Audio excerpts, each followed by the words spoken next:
ফুল, তুমি আজকেও এই সস্তা পোশাক পরে এসেছো? আরে ওকে আর কি বলবে, ও তো গরিব আলুকে বিয়ে করেছে, ও কিভাবে দামি পোশাক পরবে? সত্যিই তো, আমাদের সাথে দাঁড়ালেই বোঝা যায় কে গরিব। তোরা আমার বন্ধু হয়েও এভাবে কথা বলছিস? সত্যি কথাই তো বলছি। আরে ফুল, আজকে তোমাকে এত মনমরা লাগছে কেন? কি হয়েছে? না, কিছু হয়নি। আমার থেকে কথা লুকাবে? বলো কি সব হয়েছে। বান্ধবীরা আমাকে নিয়ে হাসাহাসি করেছে, বলেছে আমি গরিব বলে কিছুই করতে পারবো না। এই জন্য মন খারাপ করেছো? আর কি করব?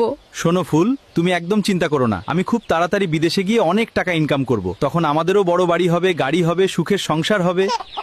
সত্যি বলছো? তোমার আলু কখনো মিথ্যা বলে? না। আরে ফুল সোনা, কোথায় যাচ্ছ? ওহ, আপনি? গরিব আলুকে বিয়ে করে এখনো কষ্ট করছো? এখনো সময় আছে, আমার কাছে চলে এসো। আমি এখনো তোমাকে মেনে নিতে রাজি আছি। ওই ভিখারি আলুকে ছেড়ে দাও। আমি এখন যাই। আমার কথা ভেবে দেখো ফুল। আরে ফুল, এসো, বসো। ধন্যবাদ।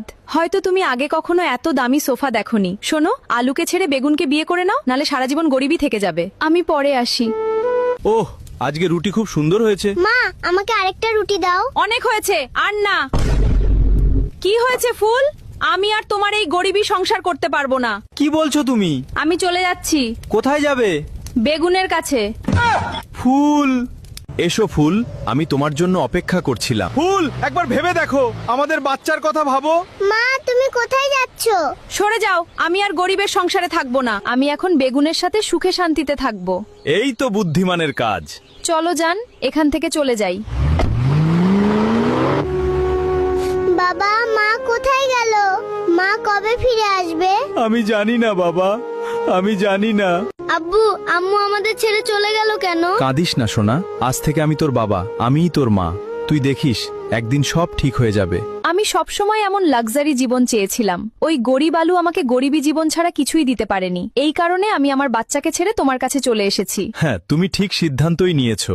আমাকে যে কোনো পরিস্থিতিতে কাজ করতে হবে। যতই গরম হোক, যতই ঝড় আসুক, আমি থামবো না। আমার বাচ্চার সব স্বপ্ন পূরণ করতে হবে। না, থামা যাবে না। আমি খুব ক্লান্ত হয়ে গেছি, কিন্তু আমার বাচ্চা বাড়িতে না খেয়ে আছে। আমাকে কাজ করতেই হবে। আব্বু কোথায় গেল? আমার তো খুব খিদে পেয়েছে। খিদেতে আমার জান বের হয়ে যাচ্ছে। আব্বু, তাড়াতাড়ি আসো। আলু, এই নাও তোমার বেতন। এত পরিশ্রমী লোক আমি কখনো দেখিনি। আজ তুমি যে পরিশ্রম করেছো, একদিন অনেক দূর যাবে। ধন্যবাদ মালিক, তোমার মতো বাবাকে আমি সম্মান করি। তুই খেয়ে নে বাবা, আমার খিদে নেই। সত্যি আব্বু? হ্যাঁ বাবা। আমার অনেক খিদে পেয়েছে। বাবা, আজ আমরা পরিশ্রম করলে কাল ভালো দিন আসবেই। আমরাও কি একদিন বড়লোক হব? অবশ্যই হব। সেদিন তুমি তোমার বাবাকে নিয়ে